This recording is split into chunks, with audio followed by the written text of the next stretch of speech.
안녕하세요. 오늘도 사연살롱을 찾아주셔서 감사합니다. 현재 의사로 일하고 있는 늦가기 새댁입니다. 말이 새댁이지 저는 사실 일 때문에 제대로 집안일은 돌보고 있지 못해요. 대신 마음씨 착한 남편이 집안일을 도맡아 해주고 있죠. 저는 친정 부모님이 안 계세요. 하지만 너무나도 소중한 분이 제 곁에 계시는데요. 저의 마음속 엄마인 그분은 바로 시어머니세요.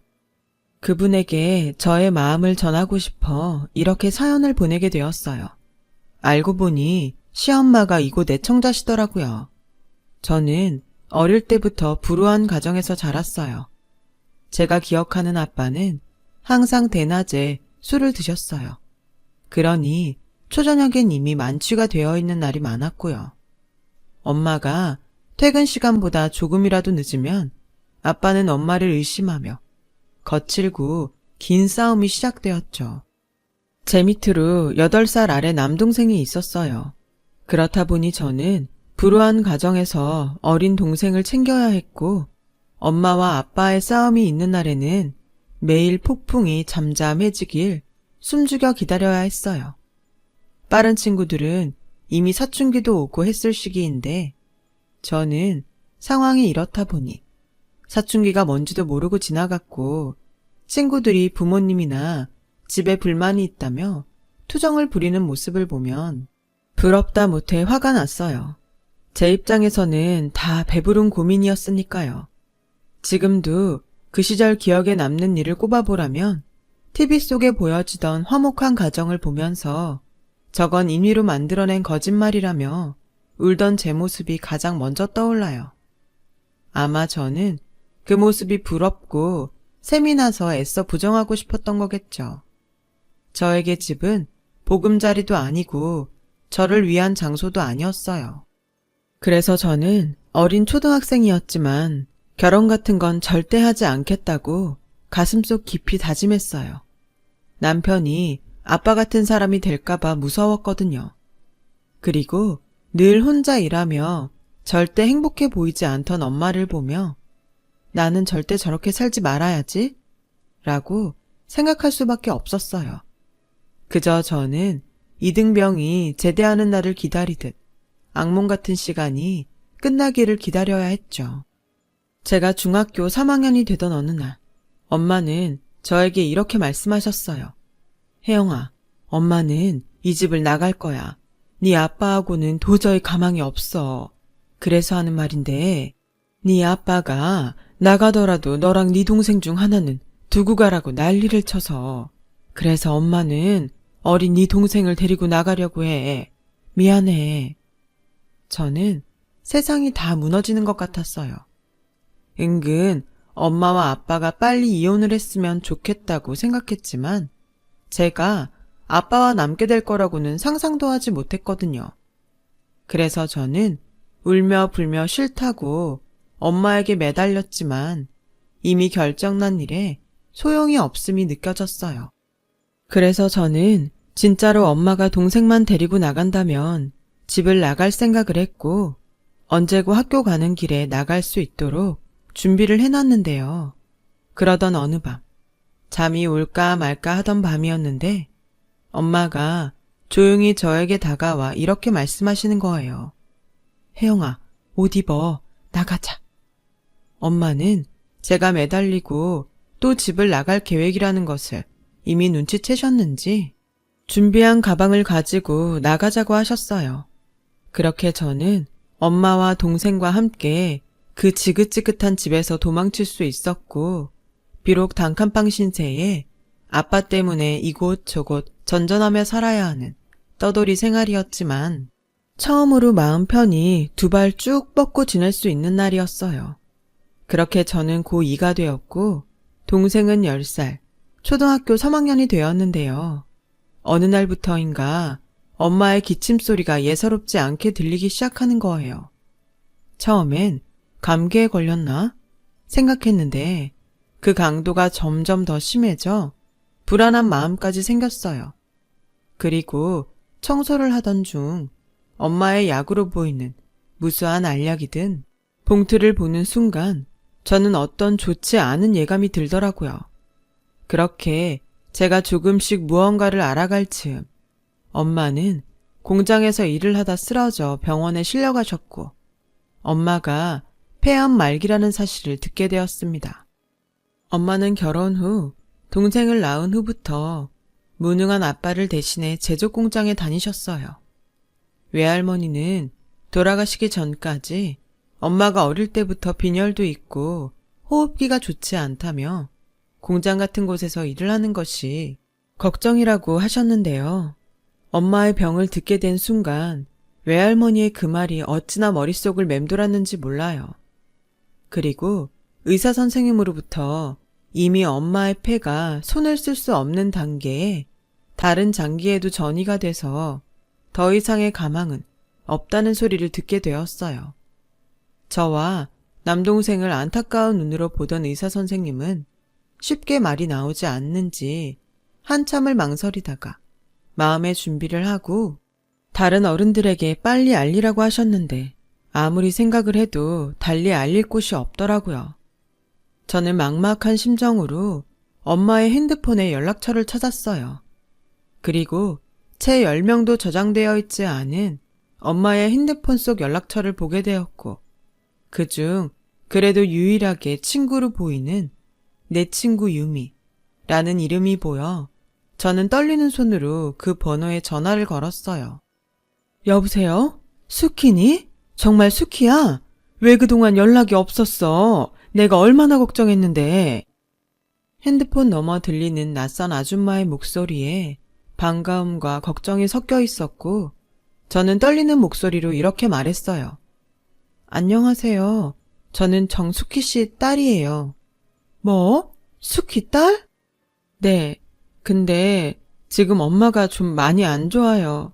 의사 선생님은 다른 어른들에게 알려서 준비를 하라고 하시는데 저희는 연락할 곳이 없거든요. 알겠다. 더 말 안 해도 돼. 거기에 어디야? 엄마 친구 유미라는 분은 지방에 살고 계시다고 했지만 그날 저녁 바로 기차를 타고 병원으로 오셨어요. 그리고 숨 쉬는 것이 괴로워 거의 진통제에 취해 자고 있는 엄마의 손을 잡고 밤새 많은 눈물을 흘리셨는데요. 엄마는 그 다다음 날 딱 한 번 눈을 뜨시고는 그대로 하늘나라로 떠나셨어요. 저는 그때 정신이 없어서 저도 그렇고 동생도 학교에 보내지 못한 채 엄마의 마지막을 지켜야 했어요. 유미 아줌마의 도움으로 엄마의 빈소를 차리고 이미 엄마와 왕래를 하지 않던 외갓집 식구들을 부르며 난생 처음 상복을 입고 장례를 치르게 되었어요. 어머, 쟤들 어떡해? 딱하다. 그러게 어쩔 수 없이 그 술주정뱅이 지 아빠한테 보내야 하는 거 아니야? 그러고 보니 도통 보이지 않네? 이혼했잖아. 뭐하러 이혼한 남편을 장례식에 불러? 그럼 쟤들은 어떻게? 누가 데려다 줘? 아, 그리고 사망보험금 같은 건 안 나오나? 죽었잖아. 입에 겨우 풀칠하고 사는 것 같은데 보험은 무슨? 듣자 하니 여기 병원비도 아직 정산이 안 됐대. 어머 정말? 이러다 코 끼는 거 아니야? 어쩐지 오기가 싫더라. 조의금 들어온 거로 어떻게든 하려는 거 아닐까? 그러니까 우리는 상황 봐서 얼른 빠지자. 괜히 가족이라고 얼마씩 내라고 하면 어떡해. 저는 제 귀에 또렷이 들리는 대화들에 가시방석에 앉아있는 것 같았어요. 게다가 동생이 그 말을 듣고 저에게 누나, 우리 이제 아빠랑 살아야 해? 아빠가 우리 도망 나왔다고 괴롭히면 어떡하지? 라고 울면서 걱정하는데 그 순간 배려라고는 없는 가족 혹은 친척이라는 그 사람들이 참 밉더라고요. 그런데 그때 어떤 희망의 목소리가 들려왔어요. 저기요, 그런 소리는 나가서 하실래요? 여기 영정사진에 아직 애들 엄마가 있고 애들이 다 듣고 있어요. 어머, 별꼴이야? 누군데 오지랖이에요? 저 수키 친구예요. 제일 친한 친구. 아, 대구로 시집갔다는 그 친구? 아주 우정이 눈물 나네. 우린 가족이에요. 남겨진 애들 걱정하는데 뭐가 잘못됐어요? 괜히 가족 일에 끼지 말고 육개장이나 먹고 돌아가요. 유미 아줌마가 나서자 외숙모들은 목에 핏대를 세우며 싸우기 시작했고 저는 그때 무슨 정신이었는지 저도 모르게 그 싸움판에 끼어서 더 큰 목소리로 이렇게 말했어요. 그만들 하세요. 저 외숙모들한테 절대 도와달라고 안 할게요. 그러니까 불쌍하다느니 아빠한테 보낸다느니 그런 말 하지 마시라고요. 어머, 쟤 지금 뭐래? 지 엄마 닮아서 아주 싹수가 노랗네? 야, 우린 어른으로서 그리고 가족으로서 네 남매를 걱정하는 거야. 아무리 네가 도움을 안 받겠다고 큰 소리 쳐도 니네들은 다 미성년자고 우리가 나서지 않으면 안 되는 게 있다고. 상황 봐서 내빼는 게 나서는 겁니까? 얘네들은 내가 알아서 해요. 내 친구 자식은 내 자식이기도 하니까. 아니, 타에는 좀 빠지라고요. 우리가 아무리 막 나가도 댁 같은 남한테 애들을 맡기겠어요? 당신이 어떤 사람인 줄 알고. 그쪽이 맡으실 거 아니면 가만 계시라는 소리예요. 적어도 전 댁같이 장례식장에 예의도 모르고 애들 가슴에 상처 주는 그런 사람은 아니니까. 아, 그러세요? 어머, 대단한 우정 나셨네. 그럼 우리는 빠질 테니까 알아서 해요. 단, 문제가 생겨도 우리 책임 아니니까 그것도 명심하고요. 외숙모들은 그렇게 말하고 잘 됐다는 듯 장례식장을 나가셨어요. 외숙모들이 나가자 삼촌들도 난처한 얼굴이었고 그날 저녁부터 삼촌들의 모습은 보이지 않더라고요. 어쩔 수 없이 가족도 아닌 타인의 손에 발인이 진행되었죠. 저는 엄마를 낙골당에 모시고 당장 오늘부터 동생과 어째야 하나 고민할 수밖에 없었어요. 그때 외숙모가 말했듯 돈 문제도 걱정이었고요. 그래서 장례식 절차가 끝나는 대로 병원과 장례식장을 찾아가 사정을 좀 해볼까 용기를 냈는데 들려온 대답이 저를 그 자리에서 얼게 만들었어요. 이미 계산 다 끝났는데? 그러니까 절차가 진행됐지. 사복 입고 말라서 머리 짧으신 분 계셨잖아, 왜? 여기 계속 계셨던 여자분 말이야. 그분이 다 결제하셨어. 유미 아줌마였어요. 저는 어떤 우정이면 이럴 수 있을까? 차마 일어난 현실인데도 믿을 수가 없었죠. 제가 동생을 데리고 집에 가려는 그때 유미 아줌마는 저에게 이렇게 말했어요. 혜영아, 내가 진짜 고민을 많이 했거든? 근데 이것밖에는 떠오르지가 않아. 너랑 네 동생 나랑 대구에 내려가서 같이 살지 않을래? 저는 대답이 선뜻 나오지 않았어요. 뜻밖의 말이기도 했고 또 이렇게까지 신세를 져도 되나 염치가 없게 느껴졌거든요. 하지만 어떻게든 엄마를 잘 보내주신 이 은혜는 갖고 싶었죠. 이대로 헤어지면 그런 기회조차 쉽지 않겠다는 생각에 저는 고개를 끄덕였어요. 그리고 내심 속으로 이 아줌마는 부자인가? 그러니까 돈도 다 내주고 우리까지 같이 살자고 하는 게 아닐까? 라는 생각을 했습니다. 아줌마를 따라 집에 도착했을 때 차마 입을 다물지 못했어요. 아줌마는 상가 건물에 딸린 옥탑방에 살고 계셨어요. 살림살이를 봐도 전에 엄마와 살던 그 모습과 크게 다르지 않았고 이런 집에 우리까지 신세를 지는 게 맞을까? 저는 당황했었죠. 저희 진짜 여기 있어도 돼요? 왜? 집이 너무 좁아서 그래? 아니, 그게 아줌마도 힘드신 것 같아서요. 아, 솔직히 아니라고는 말 못하는데 그래도 나랑 살자. 내가 니네 외숙모들한테 큰 소리 친 것도 있고 숙희 그 기집애 생각하면 내가 니들을 어떻게 모른 척해. 이건 비밀로 하려고 했는데 병원에서 딱 한 번 네 엄마 깼을 때 나한테 고맙다고 하더라. 내가 뭘 어쩔지 지가 어떻게 알고. 하여간 니네 엄마는 사람 다루는 데는 선수야, 선수. 에이, 아줌마가 마음이 약한 거죠. 아무리 친해도 누가 그래요. 나랑 네 엄마가 보통 친했는 줄 알아? 우린 대신 죽으라고 하면 기꺼이 죽을 만큼 친해. 저는 이해가 가지 않았어요. 세상에 그런 감정이 어떻게 존재할 수가 있죠? 사실 지금도 그때의 그 말을 떠올리면 소름이 끼칠 만큼 기분이 이상해요. 그 후 유미 아줌마는 저희 남매에게 엄마 같은 존재로 저희의 이모가 되어주셨습니다. 함께 지내면서 유미 이모한테도 이혼을 하고 하나밖에 없는 아들을 두고 낳을 수밖에 없었던 사연이 있다는 걸 알게 되었어요. 진짜 내 친구지만 수키는 대단해. 어떻게 하나도 아니고 니네들 전부를 데리고 나올 수 있지? 난 하나 있는 것도 못 데리고 나왔는데. 제가 매달렸어요.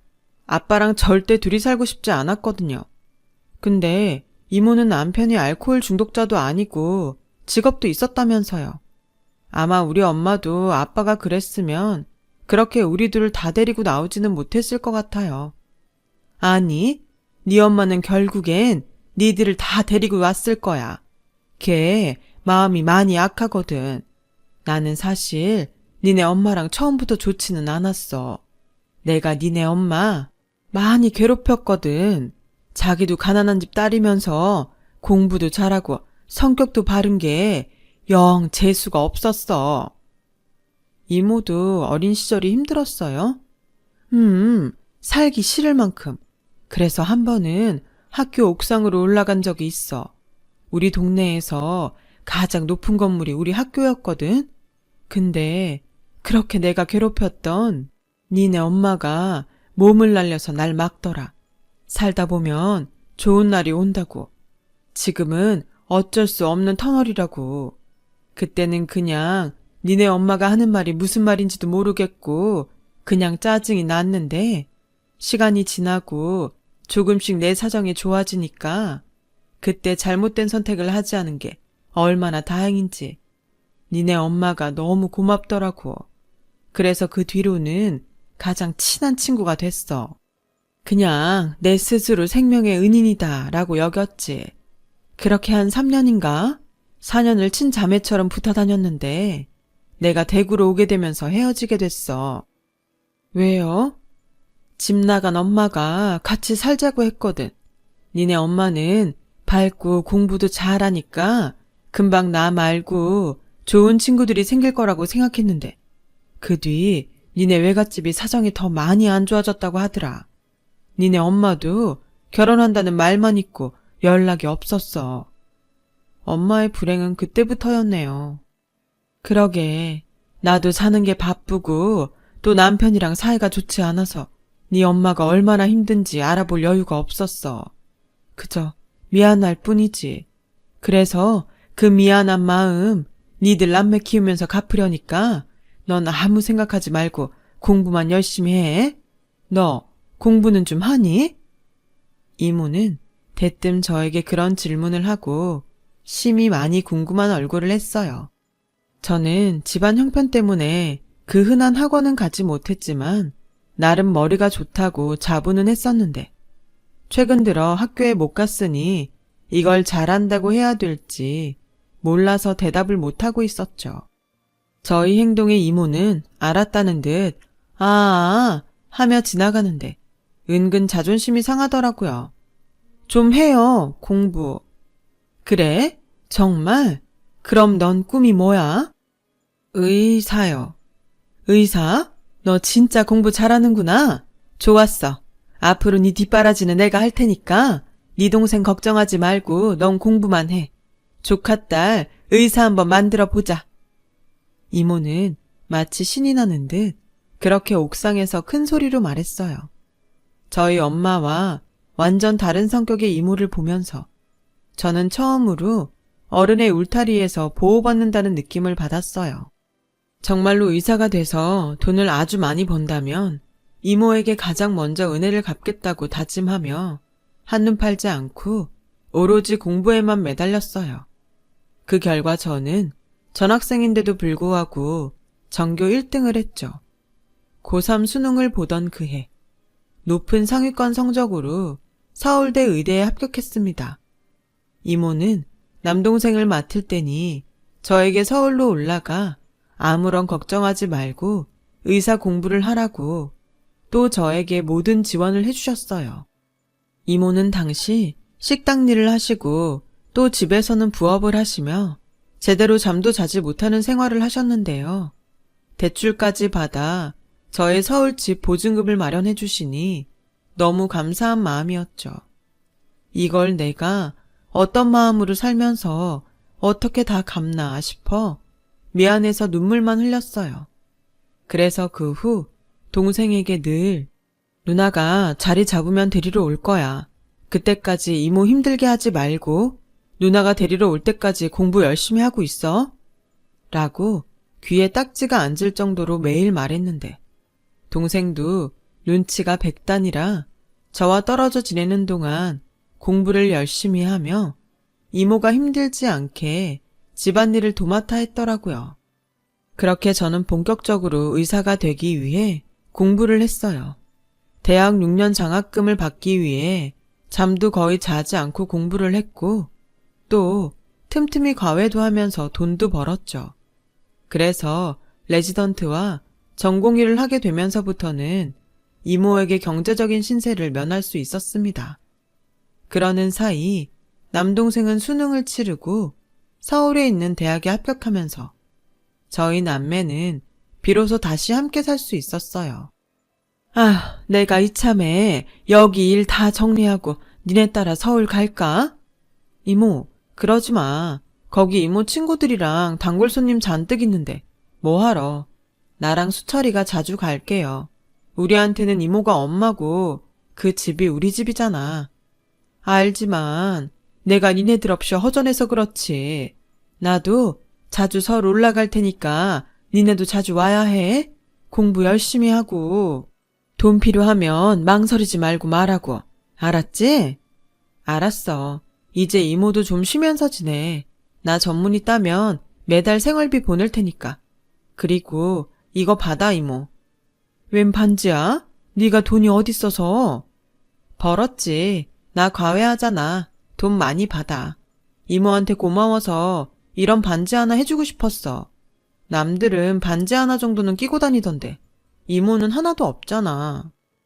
야, 식당 일 하면서 반지 끼는 건 오바지. 그래도 뭐 네가 준 거니까 내가 목숨처럼 소중하게 여길게. 그놈의 목숨.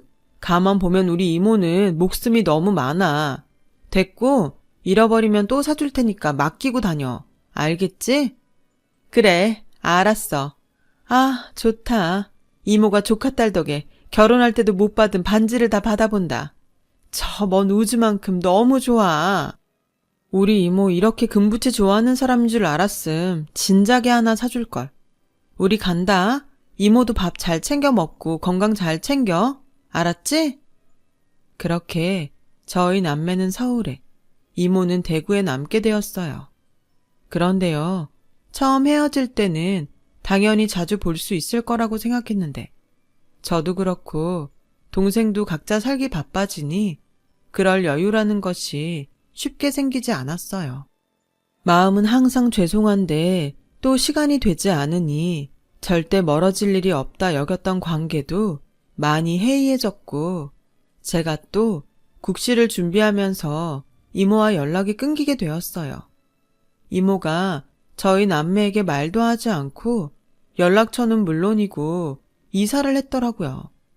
저와 동생은 당신을 잘 찾아오지 않는 우리를 괘씸하게 생각하고 완전히 인연을 끊으셨나 보다 라고 생각했습니다. 며칠 후 대구를 다녀온 동생에게서 이런 말을 듣게 되었어요. 이모 아들이 찾아왔었대. 같이 살자고. 우리는 남이고 거긴 아들이니까 당연하지. 우리도 바쁘다고 잘 못 내려갔잖아. 내가 이모여도 우리보다는 아들 따라가고 싶지. 저도 동생의 말에 동의했어요. 다만 아직 은혜를 갚지 못했는데 이렇게 소식 하나 닿을 수 없게 되었다는 것이 마음이 아팠어요. 너무 죄송해서요.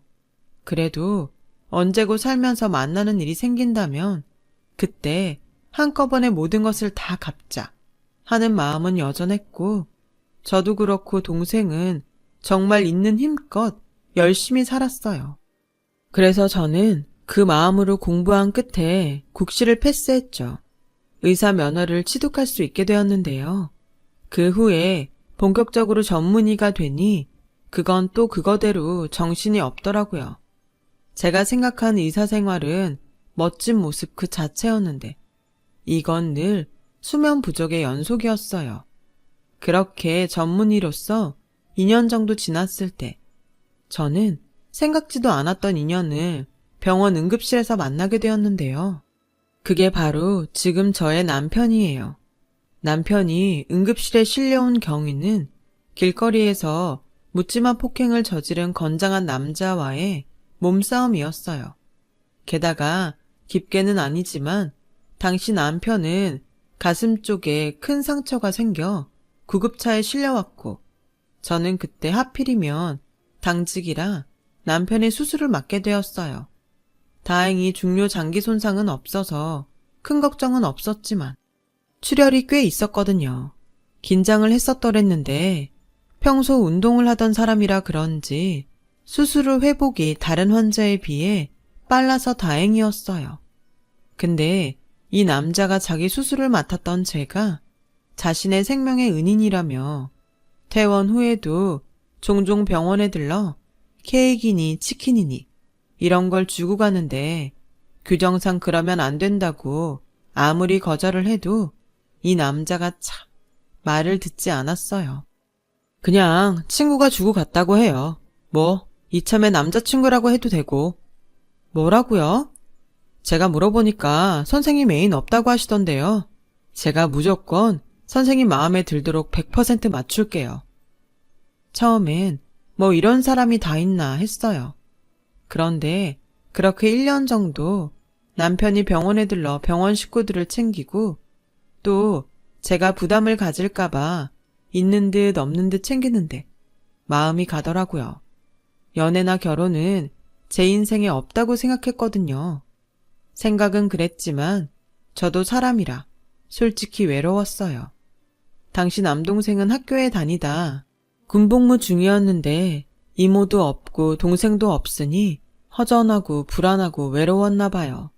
그래서 저는 남편과 연애를 시작했고 저희 불우했던 가정사와 또 저 못지않게 불우했던 남편의 가정사가 겹치면서 서로를 위하고 챙기게 되었어요. 마음이 통하는 친구. 남녀를 떠나 저희는 세상에서 가장 특별하고 가까운 친구가 되기로 약속했죠. 남편의 정체를 아는 병원 식구들은 이제 결혼해야 하는 거 아니냐고 너스레를 떨었는데요. 정작 남편은 결혼에 대해 어떤 말도 하지 않더군요. 그래서 한 번은 제가 먼저 대수롭지 않게 말했어요. 그냥 궁금해서 묻는 건데 자기는 나랑 결혼까지 생각해? 물론 내가 지금 하고 싶다는 건 아니고 그냥 자기가 어떤 생각하는지 알고 싶어서. 당연히 생각하지. 뭐? 그럼 왜 여태 아무 말도 안 했어? 그게 사실은 있잖아. 내가 자기한테 말을 안 한 게 있어. 자기한테 부담 주고 싶지 않아서 숨겼는데 엄마가 폐암으로 오늘 내일 하시거든. 아무래도 결혼은 큰 일을 치르고 나서 생각해야 될 것 같아서 일부러 말 안 했어. 저는 남편의 말에 속이 상했어요. 여자친구가 의사인데 숨길 걸 숨겨야죠. 그런데 듣자 하니 다른 의사도 더 이상의 치료가 무의미하다며 포기한 상태라고 하더군요. 저에게 그 모든 것을 말하기엔 되지도 않을 것에 제가 미안해할 것 같아 본의 아니게 숨기게 되었다고 하더라고요. 나 어릴 때 아빠 손에 자랐다고 했잖아. 엄마가 늘 보고 싶었어. 그래서 성인이 되고 아빠가 절대로 안 된다고 했는데 수소문해서 엄마한테 갔다? 어색할 줄 알았는데 너무 좋더라고. 근데 이미 그때부터 엄마는 좀 안 좋으셨어. 자식인데 어떻게 내 손으로 고쳐드리겠다고 했는데 쉽지 않더라. 그래서 나 솔직히 일부러 자기한테 접근한 것도 있어. 자기가 나한테 도움이 좀 될까 하고. 근데 엄마는 계속 나빠지고 다른 의사분이 어렵다고 하니까 포기가 되더라. 아니, 엄마가 너무 힘들대. 이제 그만하고 싶대. 그래서 얼마 전에 지방에 있는 요양병원으로 옮겨드렸어. 나 불효자지? 저는 자책하는 남편을 제 작은 품에 꼭 안아줬어요. 이렇게 속 깊고 다정한 아들이 어딨냐고 남편을 위로했고, 병원 진료가 없던 날 남편을 따라 남편의 어머니를 뵈러 요양병원에 갔어요. 그리고 병실 문이 열리는 순간 저는 망치로 머리를 3개 얻어맞은 듯 충격을 받게 되었답니다. 가쁜 숨소리, 뼈가 보일 정도의 마른 상태, 그리고 한 번도 잊은 적이 없던 이모가 저 멀리 우주만큼 좋아했던 제가 사준 반지. 저는 남편의 어머니가 유미 이모라는 사실에 정말 놀랐고, 곧 한눈에 봐도 힘든 상황의 이모를 보며 그대로 평정심을 잃고 담당 의사를 만나야겠다고 흥분하며 말했어요. 자기야, 왜 그래? 전에 내가 말했는데 내가 우리 엄마 돌아가시고 엄마 친구분 손에 자랐다고 했잖아. 그 사람이 당신 어머니셔. 뭐? 난 그냥 우리가 괘씸해서 아들 따라간 줄 알았는데 이미 그때부터 아프셨던 거야? 그때는 이 정도까지는 아니었지만, 근데 혼자 사는 것처럼 보였는데 엄마가 계속 다른 데 가서 살자고 하시는 거야. 내가 왜냐고 물어보니까 조카가 알면 안 된다고 했는데, 그럼 그 조카가 저와 남동생이었던 것을 저는 한참이 지나서야 알게 되었어요. 이모는 혹여 저희 남매에게 짐이 될까 스스로 자취를 감췄고, 어리석게 저희 남매는 아들이 나타나 괘씸한 우리를 버리고 아들을 따라갔다고 여겼으니 불효자는 남편이 아니라 저와 제 동생이었습니다. 저는 그 후 이모의 주치의를 만났고, 참 아이러니하게도 저희 엄마와 똑같은 상태임을 확인할 수 있었어요. 하지만 그때와 지금은 달랐죠. 저는 엄마 때문에 호흡기 내과 전문의가 되었기에 이모의 병을 맡을 수 있었어요. 완치는 몰라도 포기하기엔 제가 너무 간절했기에 저는 이모의 주치의를 설득해 이모를 제가 일하는 병원으로 옮겼어요. 그리고 가족을 살린다는 마음으로 제 모든 것을 걸었습니다. 저는 이모의 어쩌면 마지막이 될 수술을 진행했어요. 남편조차 결정이 쉽지 않았던 수술이었죠. 하지만 저는 이상하게도 자신이 있더라고요. 마치 돌아가신 엄마가 도와줄 거라는 이상한 믿음이 생기면서요. 정말 수술은 걱정했던 것과 달리 아주 잘 끝날 수 있었어요. 그리고 며칠 후 이모는 의식을 회복했어요. 이모는 우는 당신의 아들을 알아보고 괜찮다고 토닥이는데, 이윽고 저의 얼굴을 본 순간 입꼬리를 심하게 떠시고는 저에게 오라며 손짓하시더라고요. 저와 남편은 그렇게 엄마 그리고 이모의 품에 안겨 한참을 울었어요. 그리고 이모의 소식을 들은 남동생까지 모여 저희는 매일 가족이라는 이름으로 이모의 병실에 머물렀어요. 이윽고 저는 결혼식은 나중으로 미루고 남편과 혼인신고를 먼저 하게 됐어요. 결혼식은 이모가, 아니 시어머니가 회복되면 정식으로 하기로 하고요.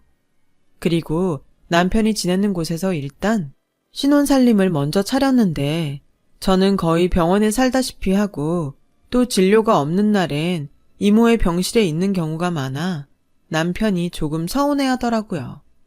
그래서 요즘은 집에도 종종 가고 또 남편에게 아내 노릇도 조금씩 해보려고 하는데, 솔직히 제가 다른 건 다 잘해도 살림은 영 소질이 없는 것 같아요. 괜찮아. 이모가 퇴원하면 이모가 다 맡아서 할게. 그리고 우리 종현이가 은근히 손이 야물어. 살림을 곧잘 하더라고. 난 뭐든 잘하는 사람이 하면 된다는 주의니까 너 절대로 스트레스 받지 마. 야, 나 같은 시어머니가 또 어디 있냐? 안 그래? 그러니까 이모 같은 시어머니가 어딨냐고. 병원에 나일론 환자라고 소문이 다 났어. 그러니까 얼른 퇴원하세요. 그리고 우리 예전처럼 같이 살자. 같이 살긴 니네 신혼인데 따로 살아야지. 너희 둘만 살아. 싫어. 난 이모, 아니 엄마랑 살 거야. 그동안 못한 거 다 하고 살 거야. 이미 내 목숨 네가 구했는데 난 너한테 넘치게 다 받았다. 이렇게 모녀가 돌아가면서 사람을 살리면 나는 어쩌라는 거냐? 어쩌긴 건강하게 오래오래 사시면 되지. 수철이도 이모 일이라고 하면 난리야. 우리 어머니 오래오래 사셔야겠어요. 그 효도 다 받으시려면. 이모는 제가 좋아하는 그 특유의 화통한 웃음소리를 내며 웃으셨어요. 지금 생각해보면 모든 것이 다 기적처럼 느껴져요. 제가 처음 이모에게 연락한 그날부터 남편을 만난 것까지. 어쩌면 신이라는 존재는 정말 있는 게 아닐까요? 그래서 불행하게 산 저와 남편을 이모라는 은인을 통해 맺어주신 게 아닐까? 저는 종종 생각하게 됩니다. 이모, 앞으로 오래오래 저와 그리고 우리 가족과 함께해요. 이모는 저에게 생명의 은인이라고 하지만 저의 생명의 은인은 이모예요. 평생 엄마처럼 따르고 효도할게요. 사랑합니다. 저 먼 우주만큼. 지금까지 제 사연 들어주셔서 감사합니다. 이모와 그리고 남편과 행복하게 살게요. 사연 들어주신 여러분들도 건강하고 행복하세요. 여러분, 사연 댓글에 응원과 현명한 조언 부탁드려요. 좋아요와 구독은 저에게 큰 힘이 됩니다. 오늘도 좋은 일 가득하세요.